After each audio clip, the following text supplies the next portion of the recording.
Tuelekee hadi Trinidad na Tobago ambapo Mkenya Anyango alimaliza katika nafasi ya 4 katika mchezo wa urushaji mkuki kwenye mashindano ya Jumuiya ya Madola ya chipukizi yanayoendelea nchini Trinidad na Tobago. Na Anyango alirusha umbali wa mita 45.50 na kutinga nafasi ya 4 bora. Ndio imekuwa vizuri.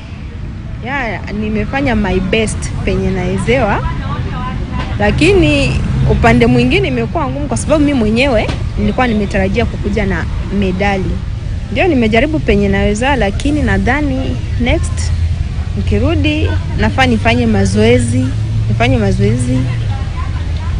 ili ni achieve more kushinda hapo penye nimeachieve leo.